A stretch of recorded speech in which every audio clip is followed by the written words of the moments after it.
Lo que está diciendo Cavallo, y dicen todos los economistas que ven mínimamente los números, es que si vos querés un plan de estabilización, previamente tenés que acomodar precios relativos que están atrasados. El dólar, las tarifas. Eso va a generar más inflación, no menos. Y para eso tenés que tener mucha espalda política. Ahora, si te equivocás y generás una espiralización, la espalda política, la gente ¿cuánto tiempo te banca? A ver, Ricardo Delgado.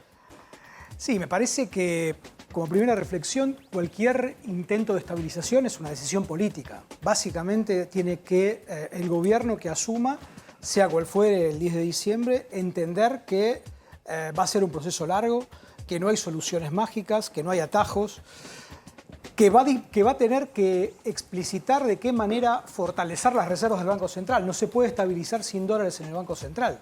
No hay manera, no hay ningún intento exitoso de estabilización.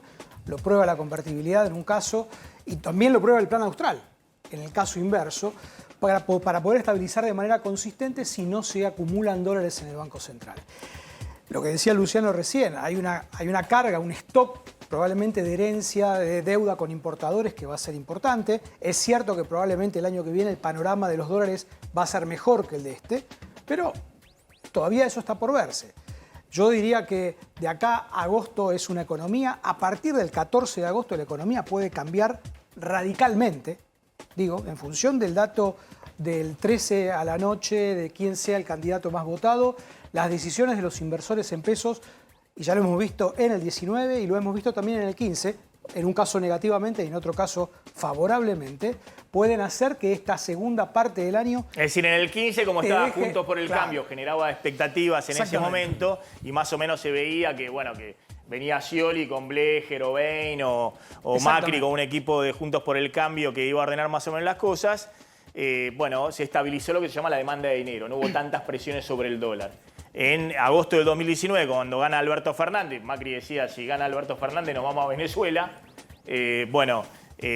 Obviamente hubo una corrida muy grande contra los activos argentinos y eso significó una devaluación muy fuerte y una aceleración de la crisis. Claro, y esto puede suceder ahora. O sea, esto también. O sea, en términos de herencia, la verdad que el 10 de diciembre no se sabe, el nuevo gobierno que asuma, qué stock va a recibir en términos de esa herencia. Ahora, lo que sí es claro es que hay un dato que se discute poco en los planes de estabilización y a diferencia de el 75, el Rodrigazo, el 89, con yo diría episodio hiperinflacionario, no fue una hiperinflación en términos clásicos, pero sí teníamos una inflación mucho más alta que la actual.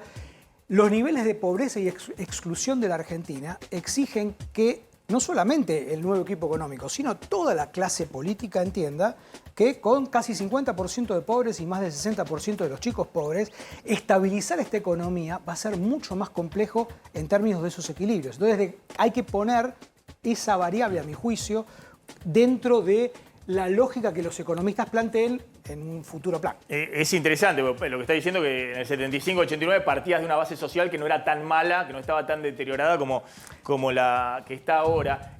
Lo sumo a Gustavo Boey, se presenta en la Cámara de la Construcción, respecto a cómo está la situación hoy de la economía y ahora va a contar Claudio Zlotnik qué precios corren al dólar oficial y qué precios están hoy al dólar libre en la economía argentina. Pero ¿cómo está la situación de la construcción, de la obra pública, de la obra privada? ¿Qué está pasando? ¿Hay actividad? ¿Hay empleo?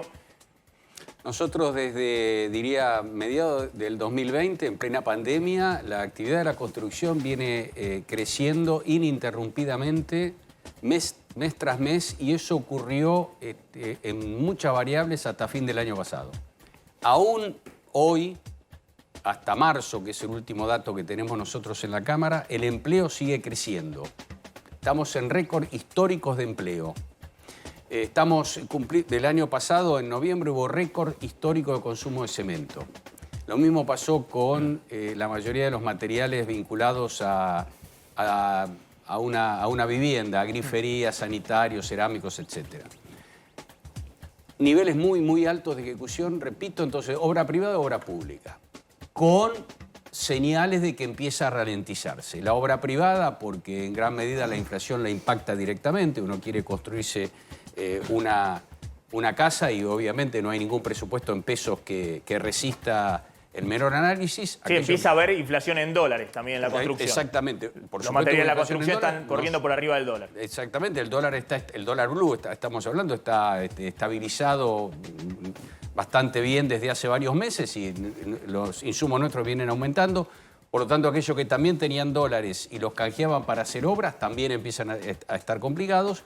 Y la obra pública, por aquello de que los sistemas de actualización de precios que todas las obras públicas tienen para tratar de mantener constante el valor del contrato, teniendo en cuenta que yo firmo un contrato hoy y entrego el producto dentro de 1, 2, 3, 4, 5 años, sin una fórmula de redeterminación de precios, que así se llama, que funcione adecuadamente. Esto es muy difícil de hacer con estas inflaciones. Se lo está comiendo la inflación también a las redeterminaciones de precios. Las fórmulas que establecen los contratos no representan la realidad, los contratos pierden valor económico y simultáneamente empieza a haber atrasos en los pagos, no en todas las reparticiones, en algunas de ellas, pero atraso de 30 días, que no es dramático, hoy sí lo es por la inflación al costo del dinero, y obras por convenio, obras que el gobierno nacional le financia a provincias y municipios con atrasos mucho más significativos de varios meses que vemos con preocupación el Claro, problema. estaba pensando, como todo el mundo está viendo, bueno, que se viene una devaluación y que en algún momento puede haber un rodrigazo, se disparan los precios y demás. Por eso hay en la economía argentina una pelea inmensa por los stocks.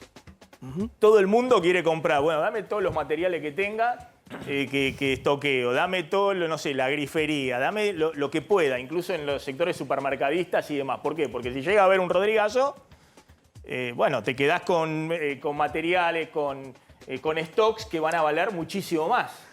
El que se funde es el que hace un contrato, Y te sacas los precios. claro, para los próximos meses, sin una redeterminación que es imprevista. Digamos, nadie sabe si va a haber una devaluación de cuánto va a ser, si se van a disparar los precios, cuánto se van a disparar. Bueno, ¿qué precios están fijados a dólar oficial y qué precios están fijados al dólar libre? Bueno, muy interesante el informe que hizo la consultora P4Q, que es la de Manuel Álvarez Aje, justamente retomando un debate que existió por última vez en el año 2015, cuando se veía que iba a haber una devaluación, y la pregunta era cuáles son los precios que estaban al dólar oficial y cuáles al dólar en aquel momento. El blue, bueno, se había llegado a una conclusión entre economistas profesionales de que estaban la mayoría del blue, después se vio eso que no sucedió. Bueno, ¿qué pasa ahora? Bueno, lo que hizo P4Q fue comparar los precios que existen en la economía argentina en dólares respecto de otros países. Tomó Brasil, Chile, Uruguay, México, Estados Unidos.